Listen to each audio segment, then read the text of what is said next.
요한 1서 2장 12절부터 20절까지 시작.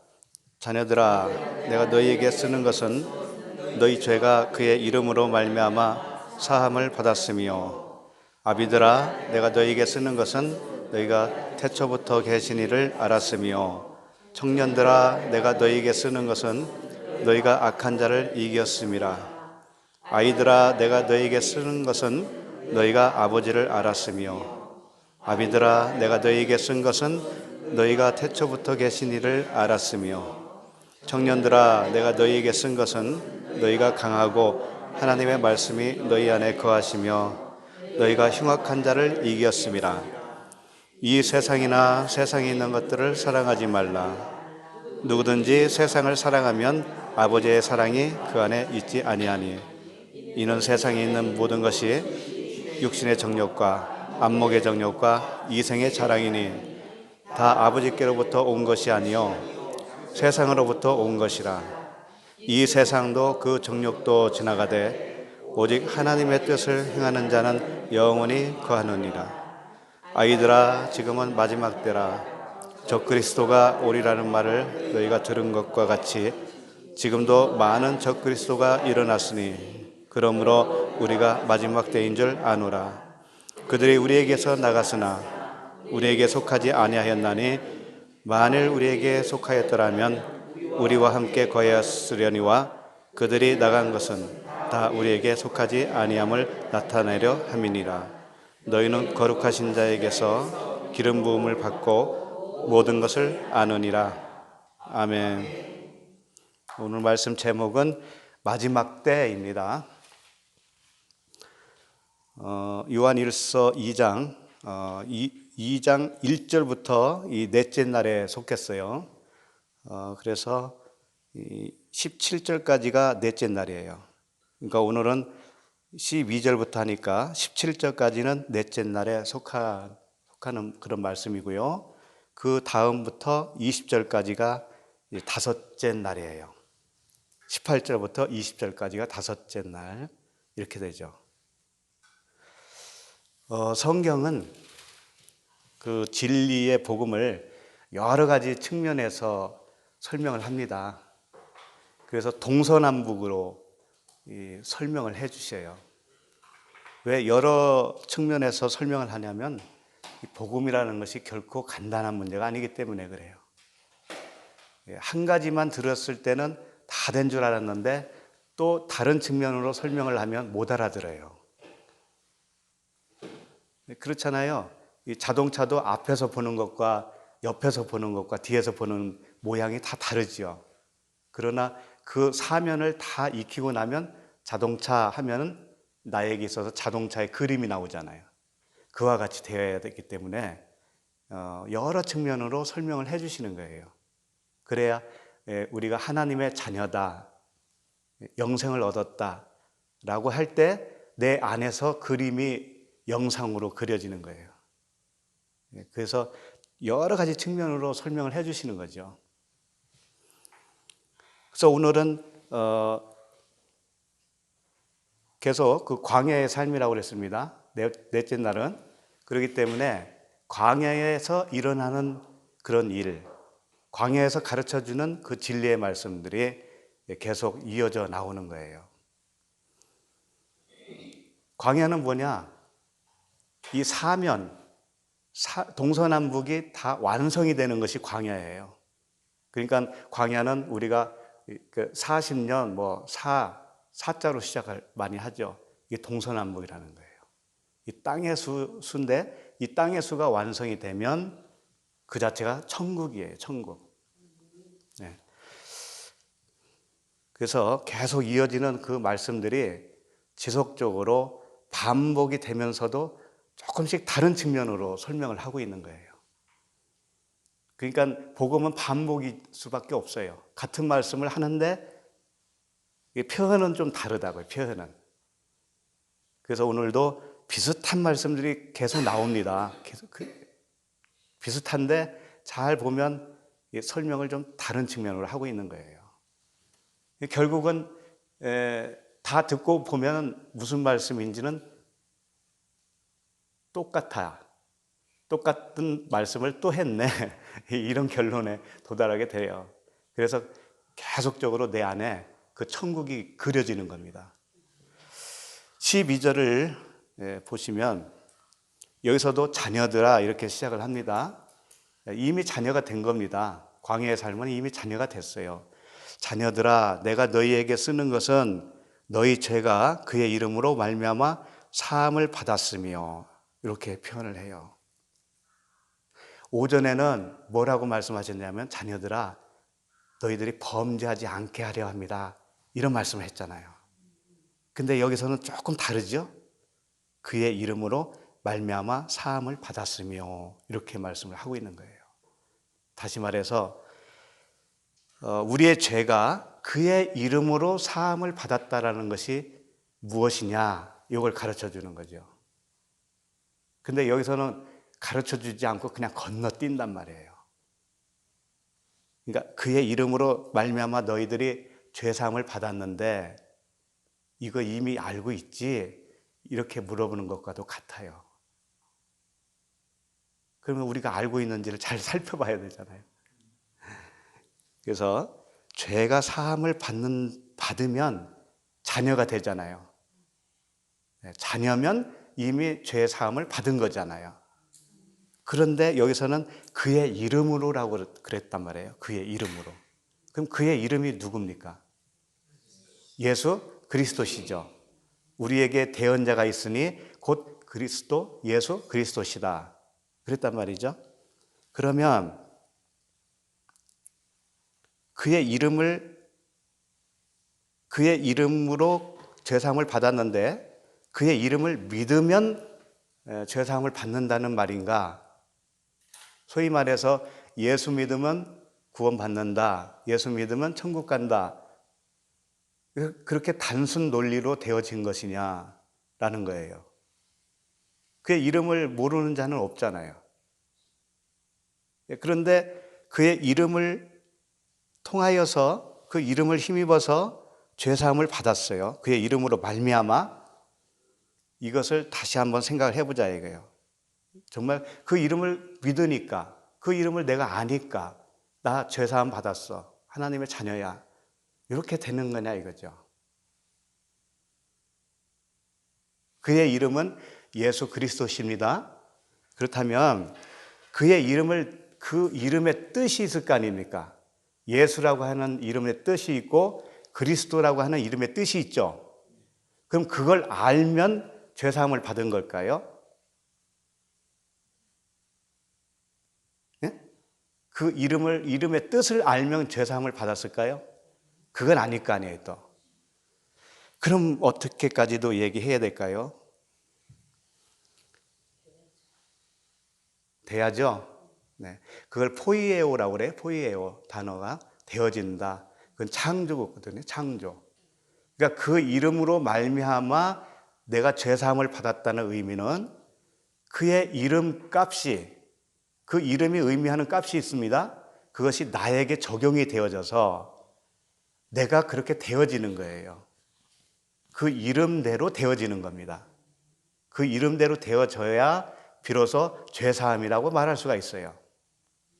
그렇다면 일단 그 죄는 뭘까요? 죄사함이라고 했으니까 죄는 잘 아시듯이 하마르티아잖아요. 관역을 벗어나는 거잖아요. 화살이 관역을 벗어난 거. 그러면 이 죄가 사함을 받았다라는 것은 관역을 맞췄다라는 의미가 되겠죠. 그럼 벗어난 상태가 뭐냐 이거예요. 내가 죄인입니다 할 때 이 관역을 벗어났는데 벗어난 것이 뭐냐 이거죠. 그것은 뭐냐면 예수를 그리스도로 보지 못하는 것을 말하고 있어요. 예수를 그리스도로 보질 못한다. 이렇게 말씀드리면 아니 예수 그리스도인데 왜 예수를 그리스도로 몰라? 이렇게 말씀하실 수가 있는데 그 의미는 뭐냐면 예수라고 하는 의미가 뭐고 그리스도라고 하는 의미가 무엇인가를 알고 나서 그 예수가 그리스도와 같은 의미구나 라고 하는 것을 깨닫는 거예요. 정확하게. 그래서 이런 말씀을 합니다. 사도행전 5장 42절에 보면 그들이 날마다 성전에 있든지 집에 있든지 예수는 그리스도라고 가르치기와 전도하기를 그치지 아니하니라. 그러니까 성전에서 전도를 했는데 어떻게 전도를 했냐면 예수는 그리스도라고 가르치고 전도했다 이겁니다. 예수는 그리스도다고. 그러니까 예수가 의미하는 게 있고 그리스도가 의미하는 것이 있는데 그 예수가 그리스도라고 하는 것을 가르쳤다 이거예요. 근데 여기서 보면 그들이 날마다 성전에 있든지 집에 있든지 이렇게 되어 있어요. 그리고 가르치고 전도했다 이렇게 되어 있어요. 그리고 예수를 그리스도로 가르치기로 했다 이거죠. 그러니까 두 개씩 나옵니다. 여기서 보면 뭐예요? 성전과 집, 그 다음에 예수와 그리스도, 가르치기와 전도 이렇게 두 개씩 나와요. 이게 다 같은 의미를 가지고 있어요. 뭐냐면 성전은 예수를 의미하고 그 다음에 가르치기도 예수를 의미하고 그러니까 세 가지예요. 성전, 예수, 가르치기는 뭐예요? 겉성전을 의미해요. 겉성전. 예수는 뭐예요? 율법을 의미하잖아요. 율법 아래로 오신 그분. 그러니까 예수라고 하는 이름값이 뭐예요? 자기 백성을 죄에서 구원할 자이죠. 그분은 어떻게 해서 구원을 하느냐? 자신이 죽어서 구원을 하시는 거죠. 그분은 죽으시려고 오신 거예요. 근데 무엇으로 죽느냐 하면 성전으로 죽으시는 거예요. 겉성전. 율법으로 죽으시는 분이잖아요. 이게 예수라고 하는 뜻이란 말이죠. 그러면 그렇게 죽는다고 하는 의미로 가르쳐 주면 어떻게 되냐면 그것이 곧 그리스도라는 거예요. 그 다음에 성전에 있든지 그랬죠?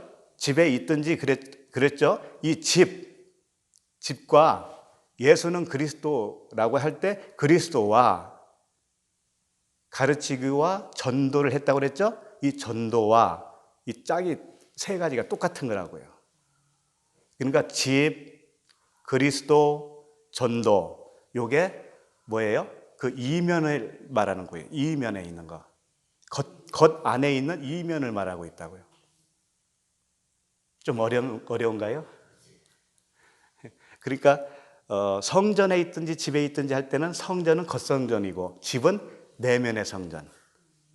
그 다음에 예수와 그리스도라고 할 때 예수는 겉의 성전, 그리스도는 안의 성전. 그 다음에 가르치기와 전도, 가르치는 것은 겉성전, 전도는 내 내면의 복음을 전하는 거예요. 이렇게 되어 있다고요. 그래서 예수는 자기 백성을 저들의 죄에서 구원할 자인데 그리스도는 뭐냐면 기름 부음을 받은 자를 의미하고 있어요. 그리스도는 기름 부음을 받은 자예요. 그러면 기름 부음을 받은 자를 모형으로 보여준 그 직책이 있잖아요. 사람들 구약에 보면 왕, 제사장, 선지자죠. 네. 그 왕, 제사장, 선지자의 직분을 한 몸으로 가지고 오신 분이 누구냐면 예수 그리스도시예요. 그런데 예수는 죽어주시는 분입니다. 그러니까 구약의 모형으로 보여준 왕, 제사장, 선지자로서 죽어주시는 거예요. 예수는. 그렇게 죽어주시면 그리스도로 복음으로 나오죠. 진리로 나온단 말이에요. 부활하잖아요. 그분은 역시 왕, 제사장, 선지자예요. 그리스도가. 그런데 그것은 겉에 있는 왕, 제사장, 선지장이 아니란 말이에요. 어디에 대한 선지자, 왕이고 선지자일까요? 내면에. 그래서 너희는 왕 같은 제사장이요 그러잖아요. 우리가 이제는 우리 안에 그분이 오셨다라고 하는 것은 우리의 신분도 똑같이 왕, 제사장, 선지자가 되었다라는 것과 같은 거죠. 그것은 내 이면의 직분이에요. 이면의 직분. 그렇게 되는 거죠.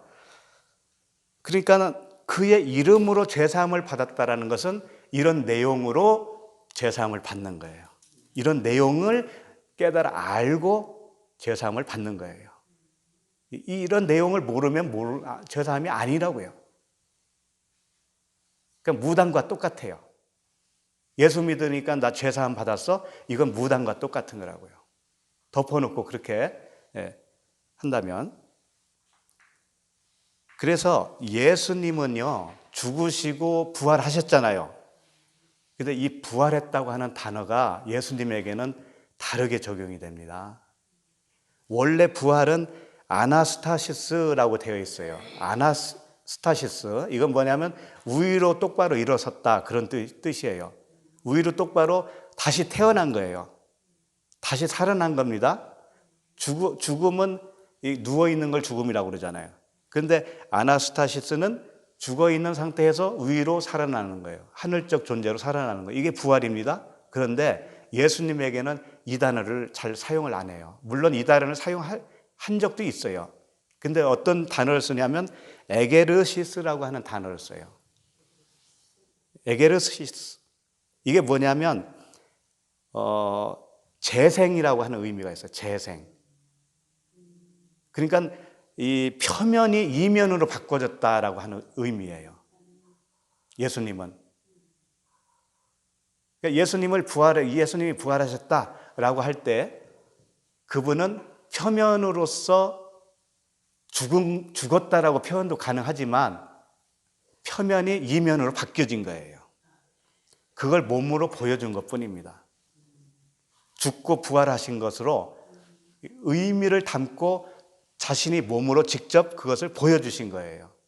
그런데 그 보여주신 이면에는 바꿔졌다라는 거예요. 바꿔졌다. 표면이 이면으로 바꿔준 거예요. 율법이 복음으로 바꿔진 거예요. 이걸 말씀하고 있어요. 이게 진정한 부활이에요. 우리도 우리 안에 표면이 있잖아요. 표면. 이게 겉사람 아닙니까? 겉사람, 율법적인 사고방식, 육신의 정력, 이게 무엇으로 바꿔지느냐? 성령의 법으로 바꿔지는 거예요. 성령으로 바뀌어지는 거예요. 이게 부활인 거예요. 네. 그러니까 죄사함이라고 하는 것은 그분의 이름으로 말미암아 죄사함을 받는데, 다시 정리를 하면 율법으로 오신 예수, 그분은 표면적인 말씀이에요. 말씀. 복음이 아니고 율법이죠. 그 말씀이 변해서 무엇으로 바꾸어졌느냐면 그리스도라고 하는 진리의, 은혜와 진리의 복음으로 바꿔졌다 이겁니다. 그렇게 된 그 사건을 우리가 받아들이잖아요. 그 복음을 우리가 받아들이잖아요. 그러면 나도 아나스타시스가 돼요. 부활이 되는 거예요. 부활. 예. 그렇게 되는 거죠. 그리고 사함을 받았다라고 하는 것을 어떻게 생각하세요? 사함을 받았다. 죄를 사함을 받았다. 사함이 뭘까요? 한글로는 죽을 사자니까 죽었다라는 거죠. 죄가 죽었다, 용서를 받았다, 이런 의미인데, 아피엠이라고 하는 단어거든요. 사함을 받았다. 이게 사함이, 이게 무슨 뜻이냐면 보내버렸다, 떠나보냈다, 이런 뜻이에요. 떠나다 또는 허락했다, 이런 뜻입니다. 허락을 한 거예요. 무엇을 허락을 했냐면 겉사람을, 첫 번째 것을 두 번째 것으로 허락을 했다 이거예요. 첫 번째 것을 떠나보내고 두 번째 것으로 허락을 한 거예요. 이게 사함이에요. 이게 사함이에요. 용서받았다라고 하는 의미가 그런 거예요. 그러니까 내가 가지고 있던 지식과 내가 가지고 있는 나의 의의가 떠나보내고 무엇으로 다시 허락을 받느냐 하면은 그리스도라고 하는 진리로 허락을 받는 거예요. 이게 사함이라는 거죠. 그러니까 첫 번째 것이 분명히 이게 파해지지 않으면, 바꿔지지 않으면 죄사함이 아닌 거죠. 그러니까 진리를 모르고 죄사함 받았다고 말할 수가 없다 이거예요. 13절을 보시겠습니다. 13절 읽을까요? 아비들아 내가 너희에게 쓰는 것은 너희가 태초부터 계신 일을 알았으며 청년들아 내가 너희에게 쓰는 것은 너희가 악한 자를 이겼음이라. 네. 여기서 아비들아 그리고 또 청년들아 이렇게 나오죠. 계속 보면은 아비, 청년, 아이 뭐 이런 명칭들이 나와요. 이것은 뭐냐면 내가 처음에 아이였다가 청년 됐다가 아비로 성장했다 이런 의미가 아니에요. 그런 의미가 아니고 우리라고 하는 존재 속에 그 명칭이 직책이 아비도 되고 청년도 되고 아이도 되고 한다는 거예요. 그러니까 진리를 어떻게 설명을 하느냐의 그 측면을 말하고 있어요. 너희가 아비라고 하는 측면으로 봤을 때는 이러이러하고 너희가 청년이라고 하는 관점으로 볼 때는 이러이러하고 너희가 아이라고 하는 자녀라고 하는 관점으로 볼 때는 이러이러하고 그것을 설명하고 있는 거예요. 자, 그러면 아비들아 내가 너희에게 쓰는 것은 너희가 태초부터 계신 이를 알았으며 이렇게 말씀을 하고 있죠. 태초부터 계신 이가 누굴까요? 그리스도죠. 예수 그리스도. 그 머리에서부터 시작하는 태초. 그분이 예수 그리스도시고 그분은 빛이시고 그분은 하나님이셔요. 아비가 태초부터 알았다고 하는 것은 뭐냐면 그리스도라고 하는 그분이 아비라는 거예요. 아비도 된다라는 겁니다. 아비가 따로 있고 그리스도가 따로 있고 그런 말씀이 아니라는 거예요. 같다라는 거예요. 그것을 알았으니 너도 아비다. 이런 말씀을 하고 계신 거예요. 그러니까는 고린도전서 3장 16절 유명한 말씀에 너희는 너희가 하나님의 성전인 것과 이게 성전이 뭐냐면 아비라고 그랬잖아요. 그러니까 우리가 아비잖아요. 아비인 것과 하나님의 성령이 너희 안에 계시는 것을 알지 못하느냐. 성령이 누구냐면 그리스도예요. 그러니까 내가 아비로서 성령을 안다라고 하는 것은 뭐냐면 그 아비로서 태초에 계신 분을 알았다라고 하는 의미와 같다라는 거죠. 그렇게 우리에게 가르쳐주고 있는 겁니다. 그러니까 우리가 아비도 되는 거예요. 성전이니까 아비도 되는 거예요. 자, 그 다음에 청년들아 나오죠. 청년들아. 그 다음에 청년들아 내가 너희에게 쓰는 것은 너희가 악한 자를 이겼음이라. 왜 청년이 악한 자를 이긴 것으로 표현을 하고 있냐면 청년은 힘이 세잖아요. 그죠? 그러니까 악한 자를 이기려면 내가 더 강해야 되잖아요. 강함을 강조하는 거예요. 청년은 뭐냐면 네아니스 코스라고 하는 단어인데 뭐냐면 젊은이, 힘센 자, 또 싸울 수 있는 자 이런 뜻이에요. 힘이 왕성한 자. 힘이 있어야 무엇을 이길 수가 있잖아요. 그렇죠? 근데 여기서 악한 자를 이긴다고 그랬습니다. 악한 자. 그 악한 자가 누굴까요? 네? 그렇죠. 내가 악한 자예요, 내가. 왜? 하나님과 원수가 되는 육신의 생각을 가지고 있거든요. 나의 의, 이것이 하나님과 원수가 되는데 이것이 악하거든요.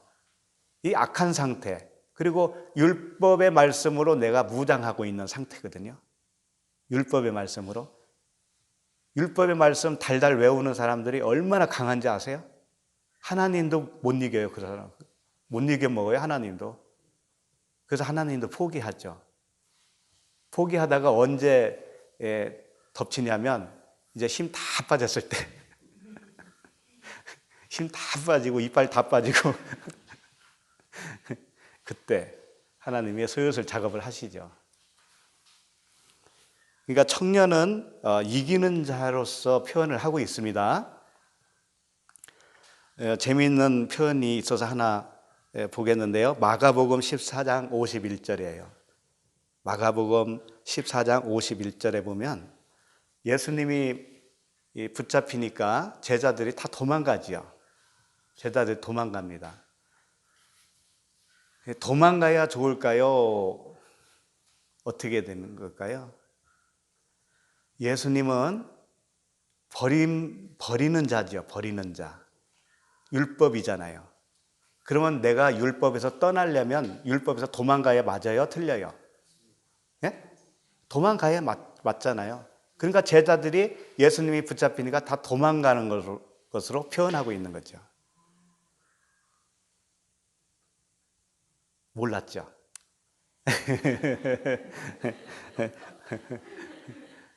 그러니까 제자들 비겁하다고 생각하지 마세요. 비겁한 게 아니고 진리를 안 겁니다. 제자들이 뭐 시시한 사람들인 줄 알아요? 그걸 못 보고 있는 우리가 시시하였지. 51절 보시면 한 청년이 벗은 몸에 배 혼이불을 두르고 예수를 따라가다가 무리에게 잡힘에 배 혼이불을 버리고 벗은 몸으로 도망하니라. 알몸으로 도망갔어요. 이게 마가입니다. 마가. 자신을 말하고 있어요. 근데 여기서 청년이라고 그랬어요. 청년. 청년은 악한 자를 이겼다고 그러죠. 이 청년이 악한 자를 이긴 겁니다. 이렇게 도망치는 것이 이긴 거예요. 근데 그것을 어떻게 설명하고 있냐? 배 혼이불을 두르고 있다가 배 혼이불을 벗어던지고 도망갔어요. 배 혼이불이 뭐냐면 세마포예요. 세마포. 세마포가 뭐냐면 죽은 시체를 쌀 때 쓰는 세마포예요. 그러니까 얘는 죽음의 세마포를 벗어버렸어요. 벗어버렸어. 알몸이 돼버렸어. 알몸이 됐다는 것은 복음이 됐다는 거죠. 그러니까 이 마가가 진리를 안 청년이죠. 자기를 이긴 겁니다. 그리고 악한 자라고 하는 그 단어가 포네로스라고 하는 단어인데 이게 악한 것이 어떤 것이 악한 거냐면 병든 것이 악한 거예요. 병든 거. 근데 병든 것이 악하다고 그랬는데 악한 것을 아는 자가 악이에요. 악한 거예요. 내가 악한 자구나, 내가 병들었구나를 안 사람이 병든 사람이라니까. 예수님이 그랬잖아요. 건강한 자에게는 의원이 쓸데없고 내가 병든 사람이라고 생각을 못하면 그분도 나를 구원할 수가 없어요. 그러니까 악한 자는 뭐냐면 내가 악한 자구나 라는 것을 안 자가 악한 자라니까요. 그럴 때 그 악한 자를 이기는 거예요. 그게 곧. 그래서 이 악한 자에 대한 주님의 말씀이 하나 있는데 마태복음 7장 11절을 보겠습니다. 마태복음 7장 11절에 보시면 너희가 악한 자라도 좋은 것으로 자식에게 줄 줄 알거든 하물며 하늘에 계신 너희 아버지께서 구하는 자에게 좋은 것으로 주시지 않겠느냐. 이게 좋은 것을 주시지 않겠느냐 한 이 좋은 것이 뭡니까? 성령이시잖아요. 네? 성령을 구하라. 그러면 성령을 주시겠다고 한 것이죠. 그런데 그 앞에 악한 자라도 좋은 것을 주시는데 하물며 하나님께서 좋은 걸 주시지 않겠느냐 이 말씀이죠. 예? 그러면 악한 자라도 자식에게 좋은 걸 주는 자들이 누굴까요? 우리들 얘기잖아요. 우리들 얘기. 너희들은 악한 자인데 악한 자라도 자식에게는 좋은 거 주지 않냐 이런 얘기죠. 근데 악한 우리들이 자식에게 좋은 것만 줬어요? 해로운 것도 줬잖아요. 그러니까 이건 그런 말씀이 아닌 거예요.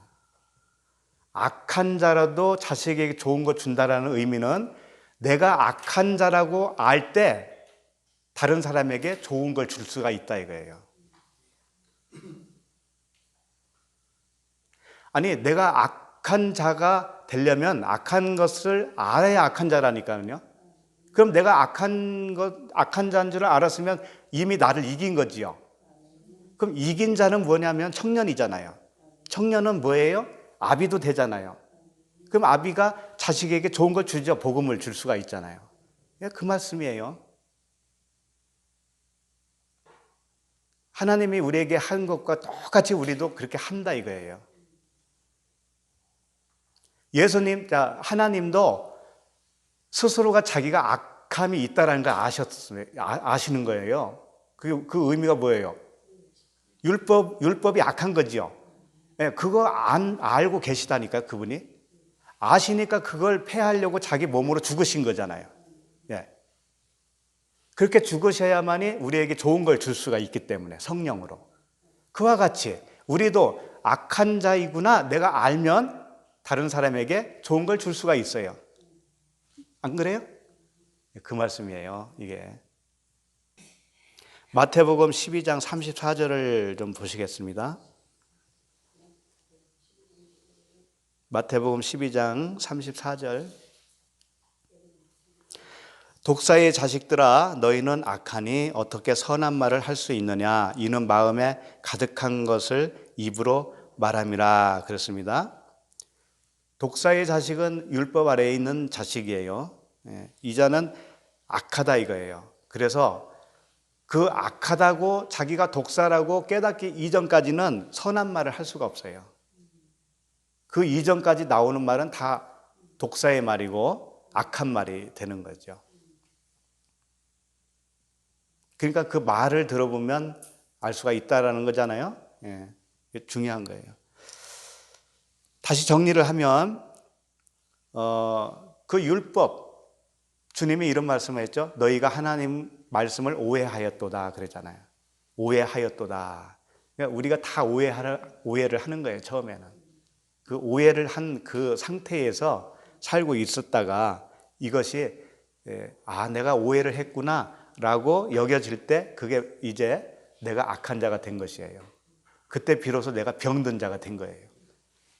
그렇게 병들고 악한 자가 되면 은혜와 진리의 말씀이 나오기 시작하는 거예요. 그것이 청년들아 악한 자를 이기었다 라고 하는 의미예요. 13절까지 본 겁니다. 14절을 같이 읽을까요? 시작.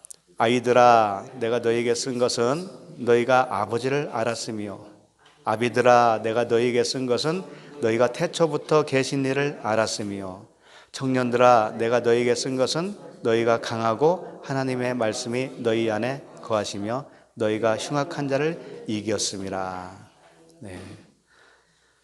이 14절은 아이들아 이렇게 시작을 하고요.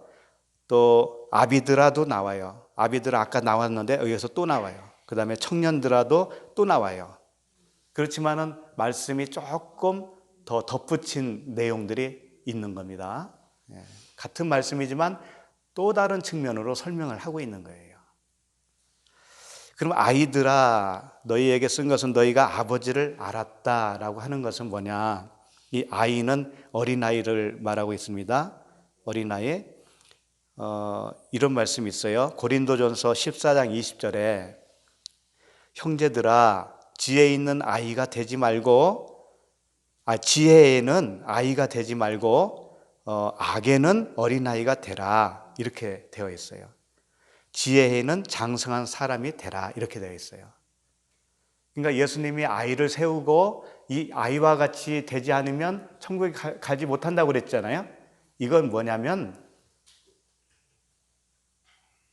지혜에 있어서 어린아이라는 얘기가 아니에요.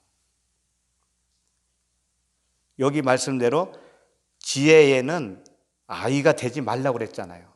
그러면 어디에는 아이가 되어야 되냐면 악에는 어린아이가 되는 거예요. 악에는. 그럼 악에는 어린아이가 됐다는 건 뭐냐면 율법에서 갓 태어난 거예요. 율법에서 그 복음으로 갓 태어난 것이 뭐예요? 아이라는 거죠. 그러면 이미 천국입니다. 그 자체가. 그런데 지혜에는 그 복음으로는 그리스도 측면으로는 장성한 사람이 되라는 거예요. 그의 머리에까지 자라라는 겁니다. 이게 영적인 원칙이에요. 그러니까 복음 안에서 갓 태어나면 어린아이예요. 그런데 거기에서 멈추면 안 된다는 거죠. 장성한 분량에까지 자라가야 된다는 거예요. 그러니까 이 아이들아 내가 너희에게 쓴 것은 너희가 아버지를 알았으며 라고 하는 것은 그 아버지가 율법의 아버지냐 그리스도라고 하는 아버지냐를 이제 알았다 이거예요. 복음을 깨달았다 이거예요. 겉에 아버지 있잖아요. 눈에 보이는 성전이 겉에 아버지잖아요.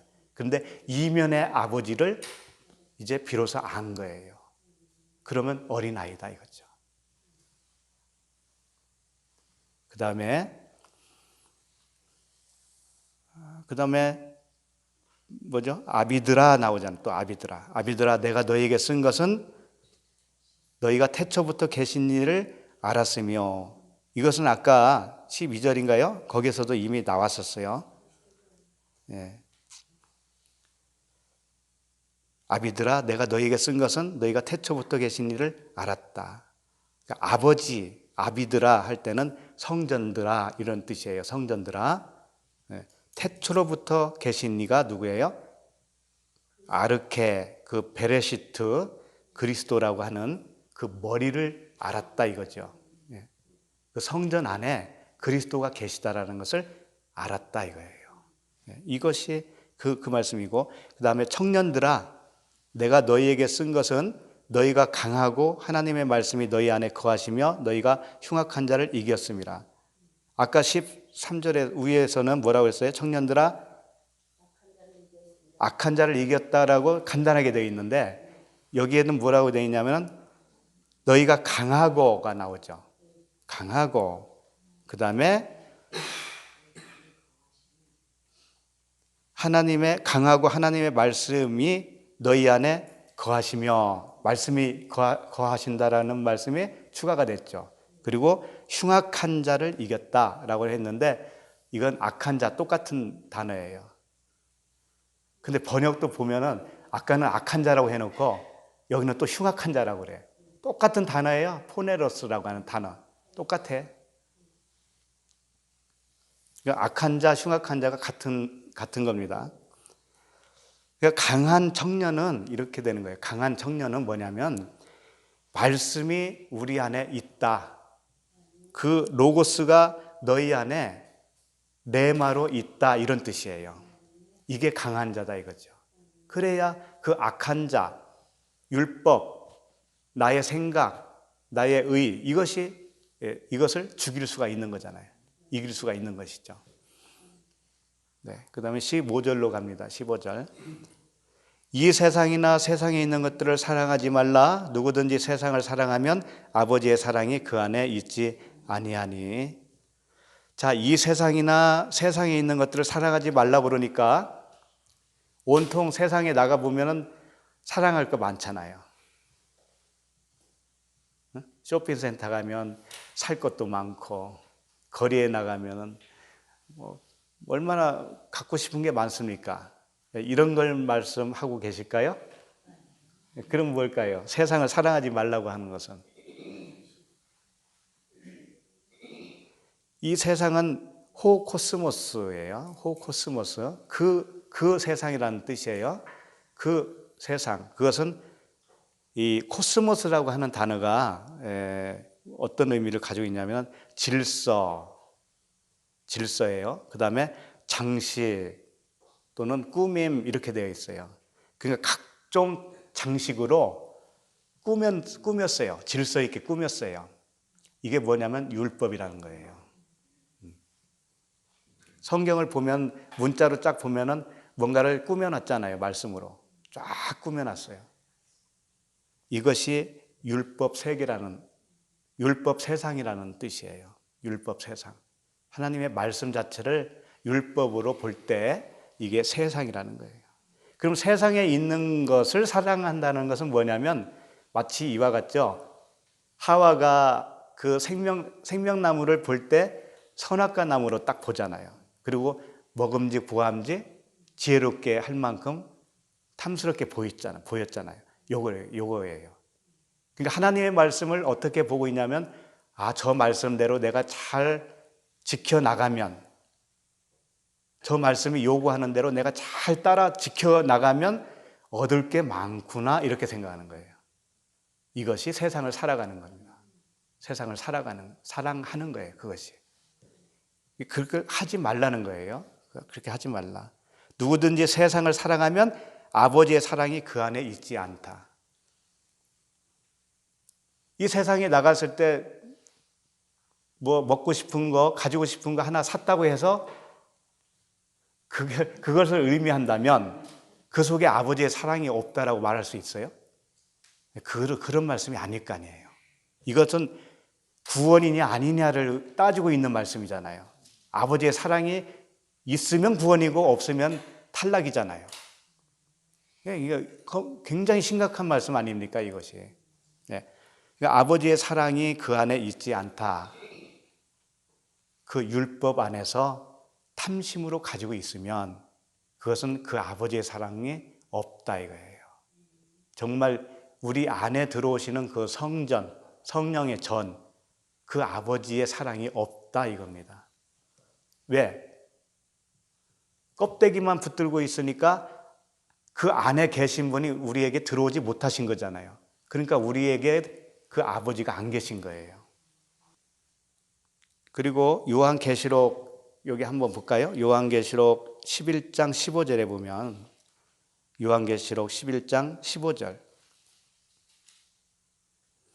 일곱째 천사가 나팔을 불매 하늘에 큰 음성들이 나서 이르되 세상 나라가 우리 주와 그의 그리스도의 나라가 되어 그가 세세토록 왕노릇 하시리로다 하니 이 말씀 이걸 보면은 세상 나라가 그리스도의 나라가 된다라는 말씀이잖아요.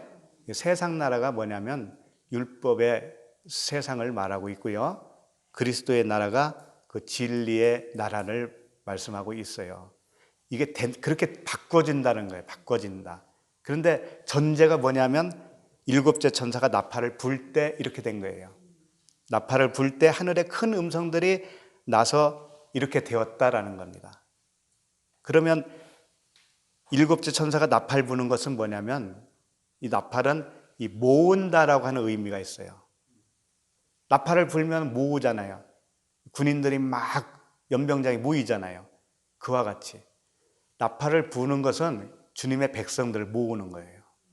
그 나팔을 따라서 모이게 되어 있어요. 그래서 하늘에 큰 음성이라고 되어 있죠. 이것은 이 공중에서 어떤 나팔 소리가 난다는 뜻이 아니고 나는 처음에 그렇게 생각을 했었어요. 이 우주 종말이 볼 때 아주 막 큰 나팔 소리가 들릴 것 같다고 나는 그렇게 생각을 했다니까요. 그게 아니더라고. 알고 보니까 나라고 하는 이 세상 속에 그분의 음성이 들리는 거예요. 복음을 들려주는 그 음성이 내 안에서 들려지기 시작하는 거죠. 그러면 그 음성을 따라서 가게 되어 있잖아요.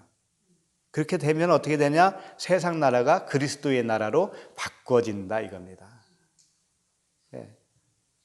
우리는 지금 그렇게 되어 가고 있고 그렇게 되었어요 이미. 얼마나 감사해요. 그래서 나라는 둘이에요. 세상 나라냐 그리스도의 나라냐. 내 안에 두 나라가 있어요. 그래서 그 쌍둥이 있잖아요. 누구? 야곱과 에서와 야곱이 두 국민이라고 했잖아요. 두 국민. 두 나라예요. 두 나라. 두 나라의 국민이 그 안에 싸우고 있다. 야곱이 이스라엘로 바뀌듯이 두 국민 중에 이게 이제 하나로 바뀌어지는 거예요. 이게. 에서가 야곱이 되는 거예요. 쉽게 말하면. 그래서 야곱의 장자권을 뺐잖아요. 그러니까 야곱은 이미 그때 죽은 겁니다. 아니 야곱이 아니고 에서는 야곱으로 간 거예요. 이미 장자권이 갔으니까. 16절로 가겠습니다. 16절. 이는 세상에 있는 모든 것이 육신의 정욕과 안목의 정욕과 이생의 자랑이니 다 아버지께로부터 온 것이 아니요 세상으로부터 온 것이라 그랬습니다. 이제 세 가지가 나왔죠. 육신의 정욕, 안목의 정욕, 이생의 자랑. 우리가 늘 하던 말씀이잖아요. 이게 육신의 세 가지 장벽이에요. 장벽. 하나님께로 나갈 수 없는 그 장벽을 말하고 있어요. 하나님을 볼 수 없는 그런 장벽, 하나님을 자랑할 수 없는 그런 장벽을 말하고 있죠. 그래서 이 장벽이 깨어지는 것이 뭐냐면 영적 전쟁이라고 하는 거죠. 그걸 자체를. 근데 어느 분이 그런 질문을 하시더라고요. 당신은 영적 전쟁을 어떻게 하고 있습니까? 이런 질문을 하시더라고요. 나보고. 그래서 나는 영적 전쟁 내가 안 하는데요. 네, 그랬어요. 그랬더니 무슨 말인지 못 알아듣더라고요. 영적 전쟁은 하나님이 하시는데요. 네, 그랬어요. 전쟁은 누구에게 속했다고 그래요? 네, 여호와께 속했다고 그러잖아요. 그러니까 내가 영적 전쟁을 하는 거예요? 안 하는 거예요? 안 하는 거예요. 나는 영적 전쟁 할 수가 없어요. 그런데 영적 전쟁을 한다라고 생각하는 사람은 내가 뭔가 된 줄 아는 거예요. 내가 막 어디 가서 뭘 싸워야 되는 줄 안다고. 여호와의 전쟁은 여호와께 속했거든요. 그러니까 하나님이 누구와 전쟁하겠습니까? 나와 전쟁하는 거예요. 내 육신의 생각과 하나님이 전쟁을 하는 거예요. 그러니까 나는 전쟁에서 져야 되는데 안 지려고 안간히 힘을 쓰거든요. 안 지려고. 이게 육신의 이 세 가지 요소예요. 장벽. 요것을 내가는 잃지 않으려고 아주 그냥 철벽같이 지키고 있고요. 그분은 나를 허물려고 계속적으로 나를 책망을 하시는 거예요. 그래서 주님이 이런 말씀 하셨잖아요. 요한복음 16장 8절에서 그가 누구냐면 성령이 와서 죄에 대하여 의에 대하여 심판에 대하여 세상을 책망하시리라. 이 세상이 누구냐면 나거든요. 나를 책망하신다 이거죠. 가르친다 이거예요. 그러면 이 세 가지 요소, 죄에 대하여 의에 대하여 심판에 대하여 내가 배우게 되면, 책망을 받으면 내 육신의 장벽 세 가지가 무너지게 되어 있어요. 주님은 그걸 해 주시는 겁니다. 그러니까 나는 그 책망을 받고 무너지기만 하면 되는 거예요. 싸워서 이기려고 하면 큰일 나죠. 이기려고 하면 큰일 나는 거예요. 그냥 무너지면 되는 거예요. 무너지면. 그래서 죄에 대하여라 하면 뭐라고 그랬어요? 그들이 나를 믿지 아니하며 라고 그랬어요. 또 의에 대하여라 하면 내가 아버지께로 가니 너희가 다시 나를 보지 못함이라고 그랬어요. 그리고 심판에 대하여라 하면 이 세상의 임금이 심판을 이미 받았다 이렇게 되어 있죠. 그럼 하나씩 좀 봤으면 좋겠어요. 육신의 정욕, 세상에 있는 모든 것이 육신의 정욕 이렇게 되어 있습니다. 이게 첫 번째예요. 이건 뭐냐면 육신의 정욕은 하나님께 나아가지 못하는 모습을 말하고 있어요. 하나님께 나아가지 못해요. 이것이 뭐냐면 육신의 정욕이다. 마치 이와 같은 거예요. 애굽에서 하나님께 나아가지 못하지요. 왜 그러냐면 하나님은 어디에 계시냐면 홍해 건너에 계시거든요. 그림상으로 볼 때 홍해 건너에 계시는데 홍해를 건널 수 없잖아요. 이게 육신의 정욕이다 이거예요.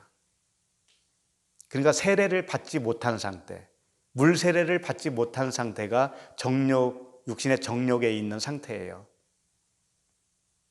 율법 아래에 갇혀 있는 상태, 내가 악한 자구나, 내가 죄인이구나, 내가 또 뭐죠?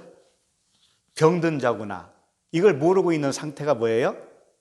육신의 정욕에 갇혀 있는 자죠. 하나님께 나아가지 못한 상태예요. 그걸 모르고 있으니까. 그걸 주님은 죄에 대하여라 하면 뭐라고 그랬어요? 쟤네들이 나를 안 믿기 때문이라고 그랬잖아요. 이게 육신의 정욕은 뭐냐면 죄에 해당되는 거예요. 첫 번째, 죄에. 그러면 예수님을 못 믿는다고 하는 의미가 뭘까요? 이것은 나를 못 믿는다는 건 뭐냐면 예수가 그리스도라는 것을 못 믿는다는 거예요. 율법이 복음이라고 하는 것을 전혀 모르고 있다는 거죠. 눈치채지 못하고 있다는 거예요. 그럼 율법이 복음이라는 의미는 뭐냐면 율법은 하라 하지 말라의 명령이었는데 그걸 잘 안에 내면으로 보니까 주님이 해주겠다고 하는 언약이었네. 이 언약이었다라는 것을 모르는 거예요. 하나님이 무조건 사랑으로 우리에게 주신 은혜였다라는 것을 알아차리지 못했다라는 거예요. 물론 말은 은혜요 사랑이요 외치죠. 그런데 그 내면의 이면의 의미를 모르고 하는 그냥 입 서비스에 불과한 거예요. 그런 것들은. 그럴 거 아니에요? 그러니까 죄에 대하여라고 하는 것은 예수를 그리스도로 못 믿는 상태. 그것은 뭐냐면 애굽에서 홍해를 건너서 광야로 나와야 되는데 못 나온 상태. 이게 육신의 정력이에요. 그러면 안목의 정력은 뭐냐? 안목의 정력은 육신의 정력이 일단 해결되는 상태예요. 육신의 정력이 해결되면 광야로 나온 거죠. 일단 살아난 거예요. 육신의 정력이 죄에 대하여 해결이 되잖아요. 그러면 일단 살아난 거예요. 그래서 이제 살아났지만 어린아이가 되었기 때문에 장성한 자까지 가기 위해서 광야의 삶이 계속 시작되는 것이죠. 그것이 뭐냐면 안목의 정력이다 이거예요. 안목의 정력이 이제 해결돼야 된다 이거죠. 안목의 정력은 뭐겠어요? 진짜 하나님을 바로 보는 거잖아요. 바로 보도록 그 기간에 어떤 훈련과 가르침을 받는데 그것이 광야의 삶이죠. 그것을 죄에 대하여, 그 다음에 두 번째가 뭐죠? 의에 대하여예요. 그러니까 하나님의 의가 뭔지를 아는 겁니다. 그런데 의에 대하여라 하면 뭐라고 그랬죠? 주님이 가니까 너희들이 나를 못 본다 이랬잖아요. 못 보는 주님이 있다라는 거예요. 광야에서 이스라엘 백성들이 뭘 봤냐면 다 눈으로만 봤어요. 성막도 눈으로 봤잖아요. 응? 성막도 자기네들 지었잖아요. 눈으로 봤잖아요. 그리고 불기둥과 구름기둥도 봤잖아요. 또 소리도 들었어요. 시내산에서 우레와 같은 소리를, 하나님의 음성을 들었단 말이에요. 다 겉에서 듣는 거예요. 다 겉에서. 이 상태가 뭐냐면 하나님을 못 보고 있는 거예요.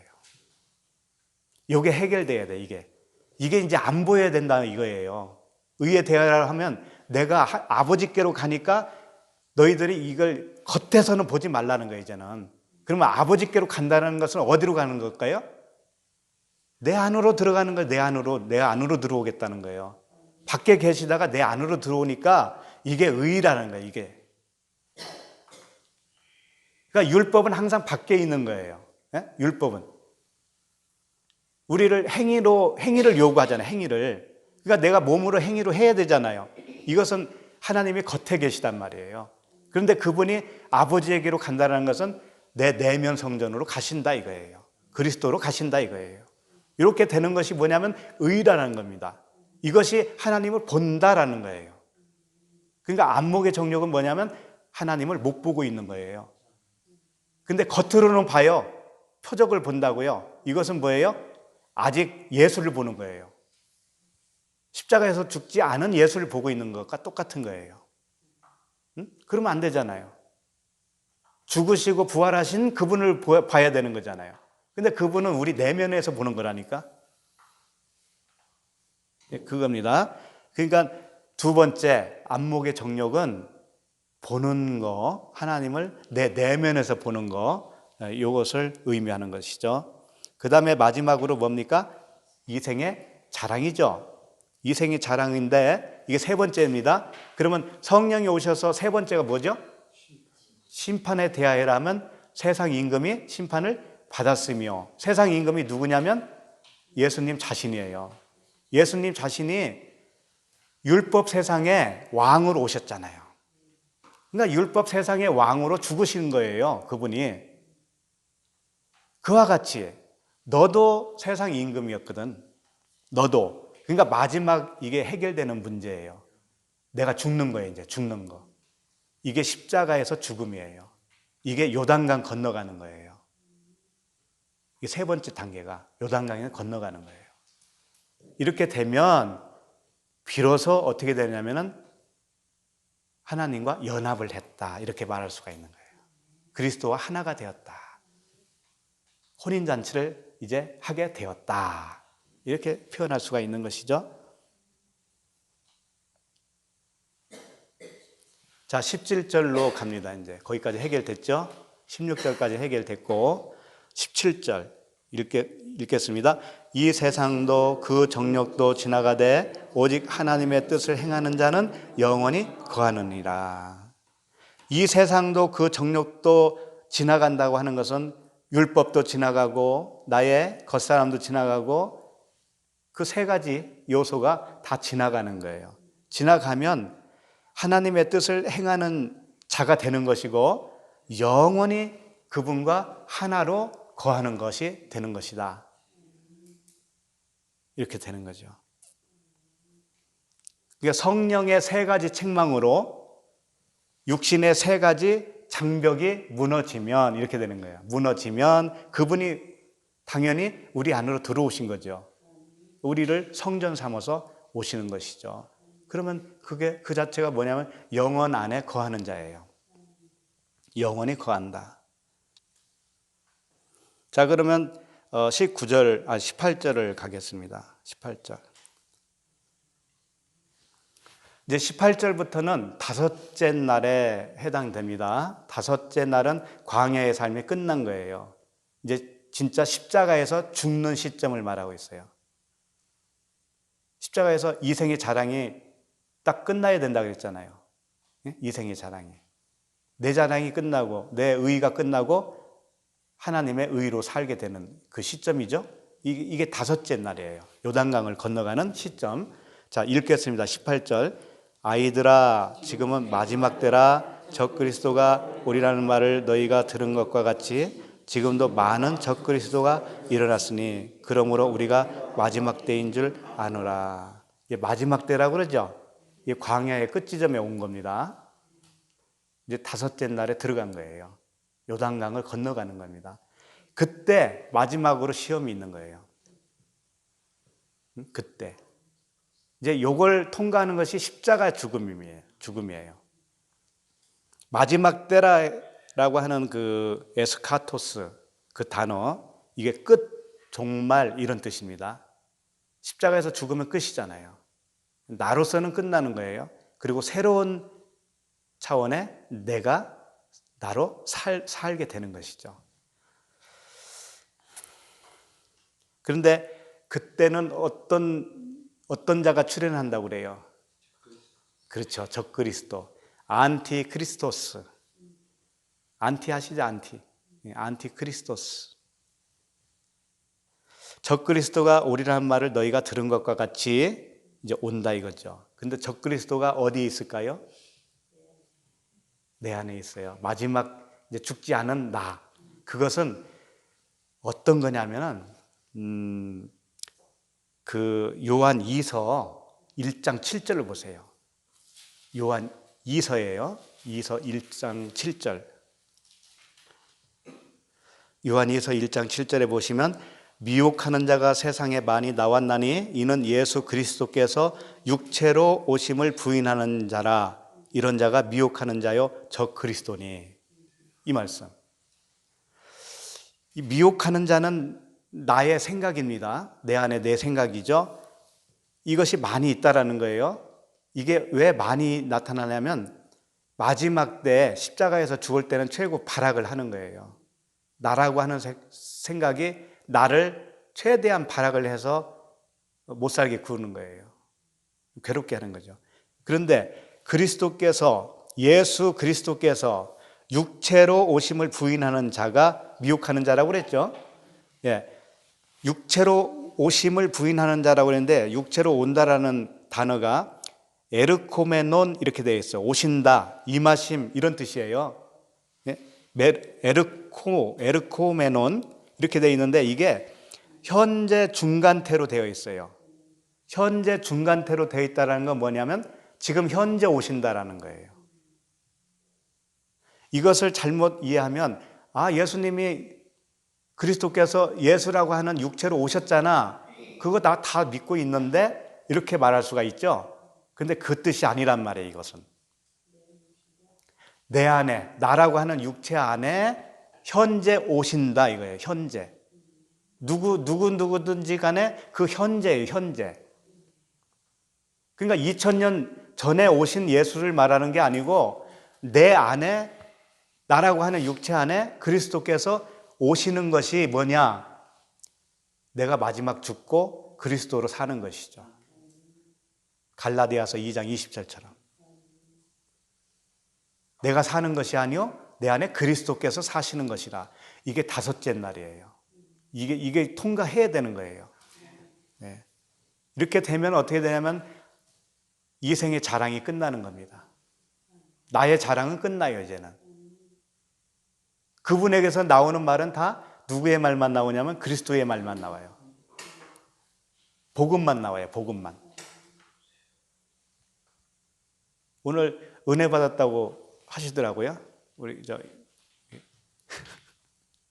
왜 은혜 받았냐고 했더니 못 알아듣더라는 거예요. 못 알아들어서 이게 아무나 들을 수 없구나 라는 것을 발견했기 때문에 은혜 받았대요. 나는 깜짝 놀랐어. 처음에 그분이 복음을 알고 있던가요? 내가 깜짝 놀랐더니 그게 아니었어. 얘기도 못 알아들어서 은혜 받았대. 그러셨죠? 네. 그러니까 최고 마지막에 넘어야 할 단장이 뭐냐면 그분이 내 안에 오셨다라는 것을 인정하는 거예요. 인정. 그거 인정하기 힘들잖아요. 아니 어떻게 그분이 오셔 내 안에. 그런데 그 광야의 삶이 끝나면서 그 시점, 그 인정되어지는 시점이 온다라는 거예요. 자, 19절로 넘어가겠습니다. 19절.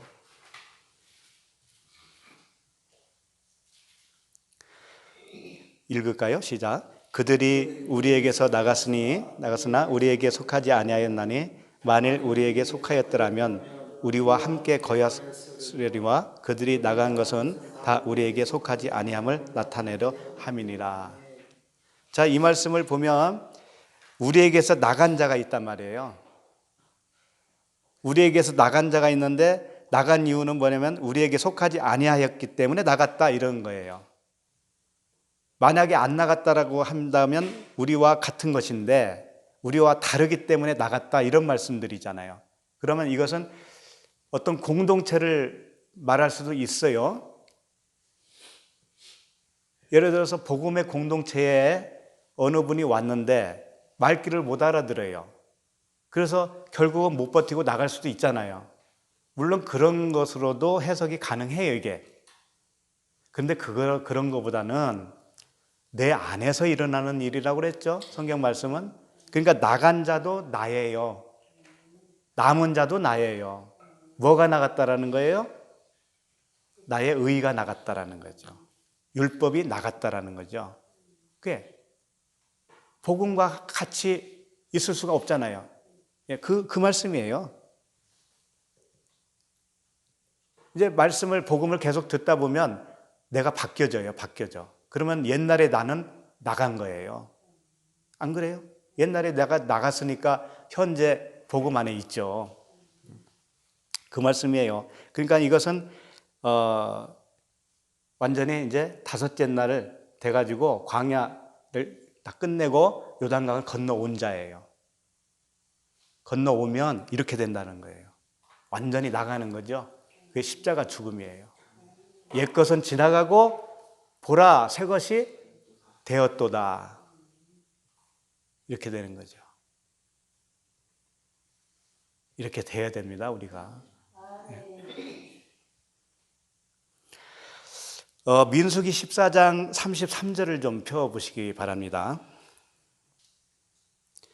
읽을까요? 너희의 자녀들은 너희 반역한 죄를 지고 너희의 시체가 광야에서 소멸되기까지 40년을 광야에서 방황하는 자가 되리라. 네.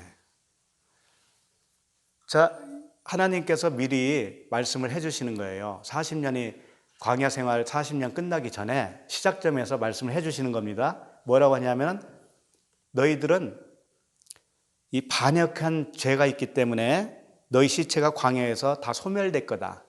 그리고 광야에서 다 죽은 자가 될 거야. 이런 말씀을 하신 거예요.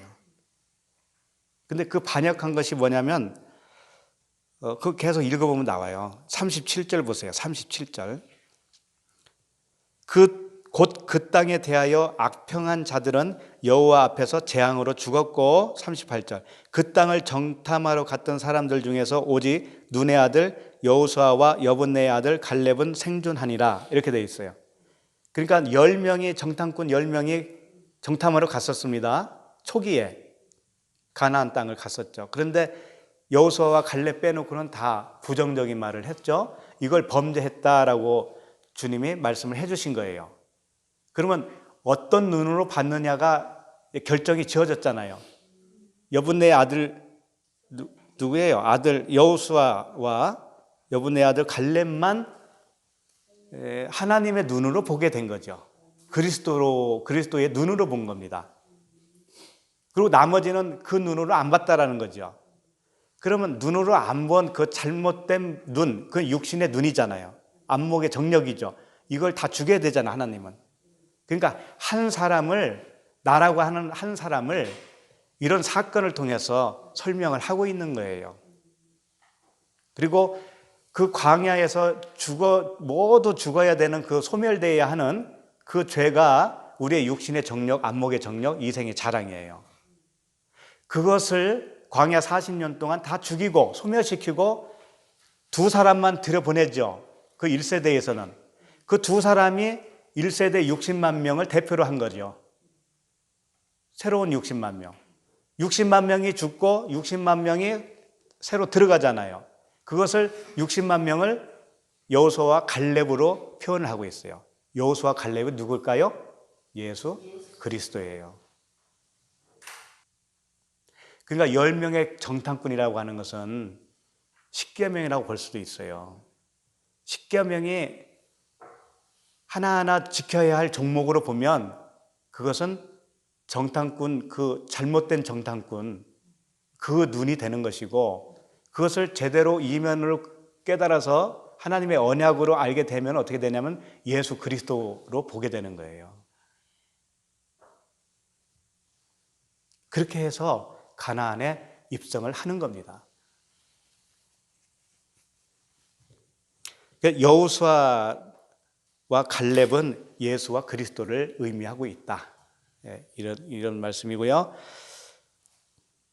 이 육신의 세 가지 장벽이 다 무너지면 이생의 자랑이 끝나는 거예요. 끝나고 우리는 성령 안에 거하고 성령의 안에 있다라는 것은 육체에 있지 않다라고 그랬어요.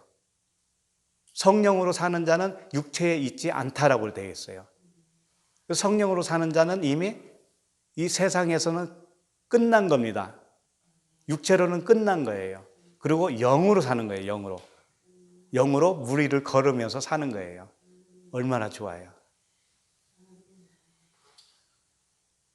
우리 모두가 이렇게 세상에 대하여는 죽고 세상에 대하여는 죄에 대하여는 어린아이가 되고 율법에 대하여는 어린아이가 되는 거예요. 율법에서 나오면 어린아이가 돼요. 그리고 그 지혜에 있어서는 그 그리스도라고 하는 그 하나님 사랑에 대하여는 장성한 자가 되어야 돼요. 그래서 믿는 것과 아는 것이 하나가 되어서 그리스도의 장성한 분량에까지 이르러야 된다. 우리 모두 그렇게 되기를 바랍니다. 기도하겠습니다. 하나님 아버지 은혜와 사랑을 감사합니다. 저희들을 부르셨을 때 그 육신의 정욕과 안목의 정욕과 이생의 자랑으로 하나님께 나아가지도 못하고 하나님을 보지도 못하고 하나님을 자랑하지도 못했던 그러한 저희들이었습니다. 그러한 우리들을 성령께서 세 가지로 책망을 해 주셔서 결국은 그 장벽을 무너뜨려 주시고 우리를 예수 그리스도 안에 있는 예수와 같은 그런 존재로 우리를 삼아 주셨나이다. 그래서 가나안 땅에 들어가서 그리스도의 장성한 분량에까지 이룰 수 있는 은혜를 허락해 주시니 감사합니다. 예수 그리스도 이름으로 기도합니다. 아멘.